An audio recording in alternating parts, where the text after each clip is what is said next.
So, my lovely people, this is a very long overdue blog report. I think I've been out of the picture for about 2 months now, which is long even for me. Sorry about that. It's been a summer of all kinds of crazy. Life is settling down a little bit, as much as my life ever settles down. Over the summer, I have been enjoying all the various summer blockbusters and not enjoying some of them. Ever since Superman, I've been a bit wary of where some of these films are going. Unfortunately, my wonderfully anticipated Wolverine movie was one of the worst things I had ever seen. I was so upset with it. There was so much wrong with that movie. I mean, the rant that I could go on to on that Wolverine film alone would probably take up 10 minutes of filming.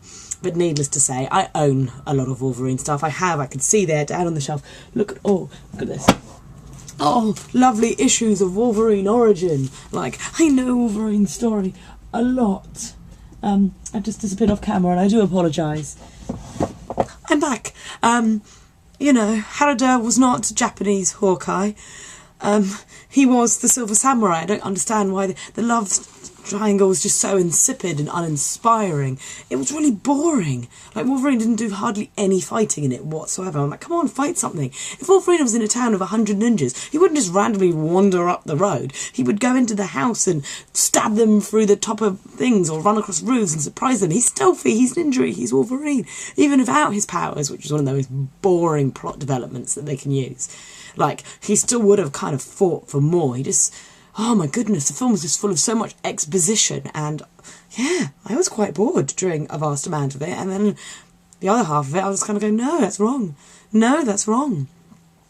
On the other hand, Pacific Rim, I went in thinking it was going to be lame, but a bit of a giggle. Loved it. One of the best scores of the movies this year. Absolutely fantastic score.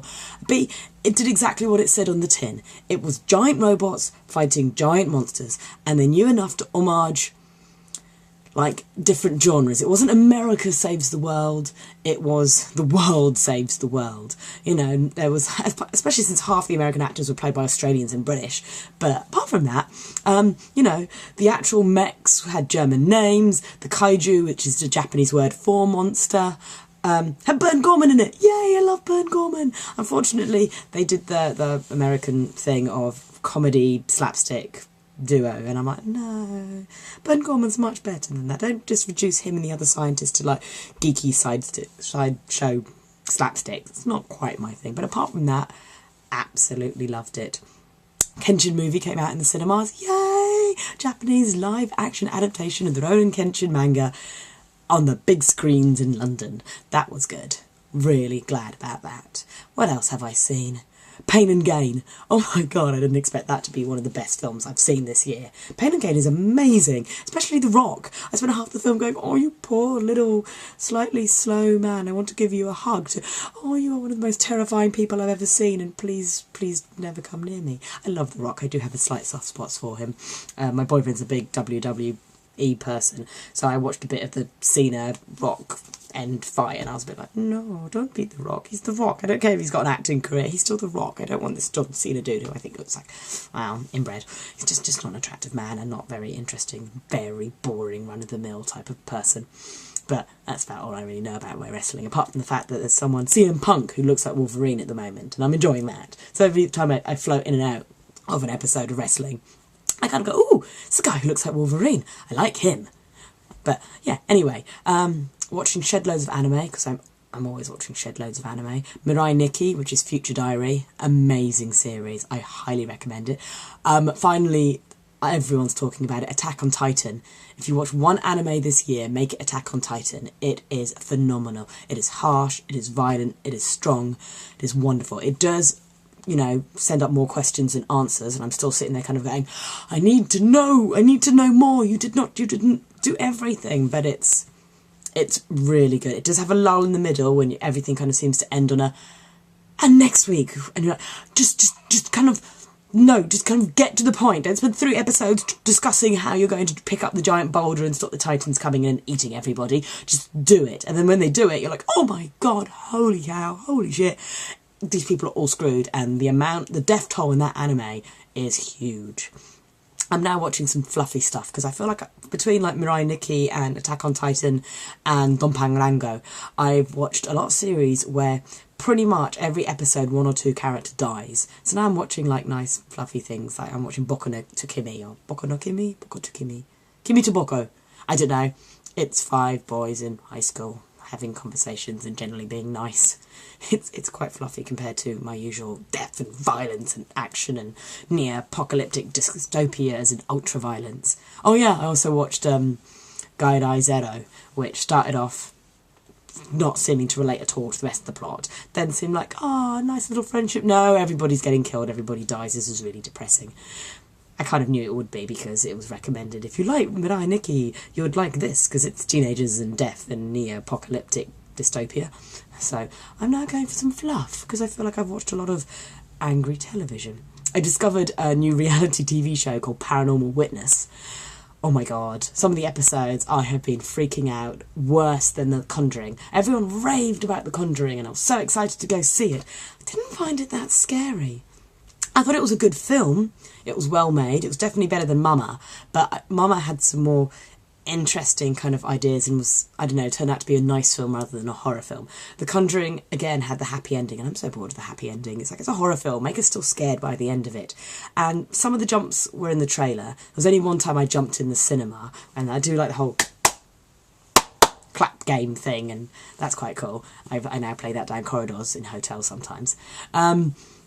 But I don't know, it wasn't as scary. I mean, it felt more real because it's set in the 70s.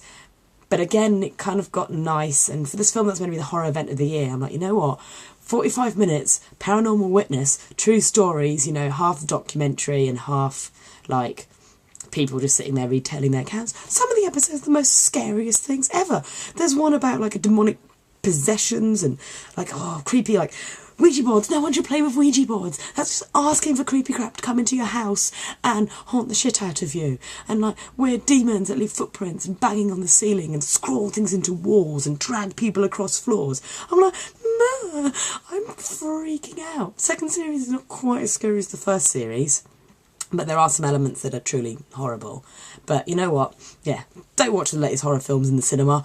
Watch Series 1 of Paranormal Witness, and I guarantee it'll be better than this year's entire horror contingency. What else has been out? I can't really remember now. Last thing I saw was Kenshin. Lots of anime. Supernatural's back. Yay! Misha Collins wearing nothing but his underwear.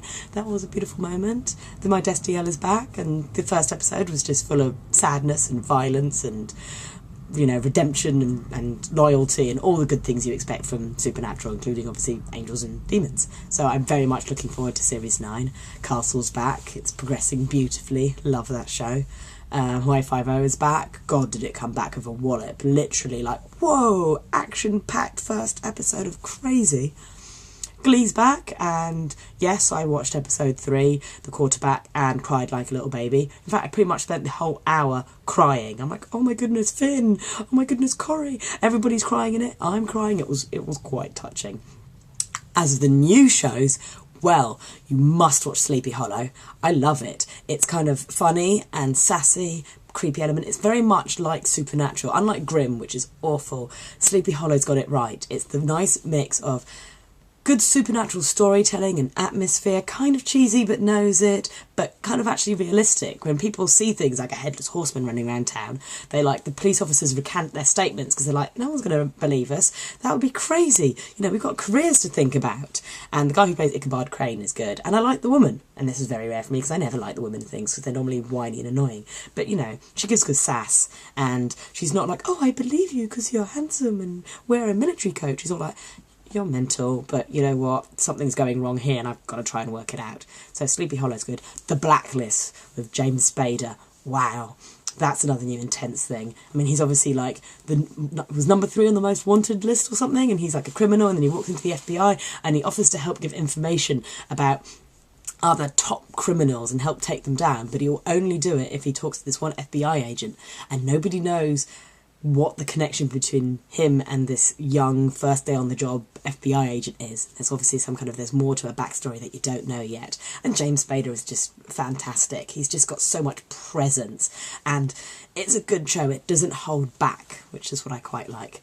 So those are my two big recommendations of the new season, Sleepy Hollow and The Blacklist. I'm liking them the most at the moment. I'll try some other things, see what they're like, but at the moment, those two are my favourites. Been doing the convention scenes. I had IACon, which is the Summer Anime Con, LFCC Winter, which was alright. It wasn't quite as good as the last LFCC. IACon was fantastic. There's Expo in 2 weeks, so I'm looking forward to that. I've made my wonderful Marvel print pin-up dress, which I must put some pictures up on Pinterest and Tumblr. But I'm very proud of my beautiful Marvel pin-up dress. It looks good. A little bit of tweaking here and there and it'll be perfect, but it's definitely ready for the WinterCon season. Apart from that, the big thing is I finally started uni, this MA that I've been desperately trying to get onto, my Japanese Cultural Studies one. Fantastic. I'm doing modules in key issues in Japanese culture and key issues and theories in the Japanese creative industries. It was great. We had a lecture last night where we were discussing the globalization of anime and manga and the Cool Japan project. It's brilliant. It's bringing me a lot closer to other people with similar interests and things. So that's all good. The only thing now I need is a proper job rather than relying on freelance writing and my creativity. Kind of maybe need to actually get a real job for a little bit of part-timey. But never mind. I went on holiday with my boyfriend to Corfu, so I had a lovely relax and I'm all beautifully tanned. You can't really see it because it's winter now, but lovely tan. And that's really it for me at the moment. I, honest to God, have taken far too much time off from actually blogging, and I apologise profusely. But I will try and keep you up to date with the wonderful workings of what I am watching, what I am doing, what I am making, and what I am seeing. For now, this is me saying goodbye. Obviously, you can follow me at Lone Dreamer Yowie on Twitter, and typing Let Zoe Spoil You into Google will give you a plethora of my various YouTube, Etsy, Tumblr, blog sites. Bye for now.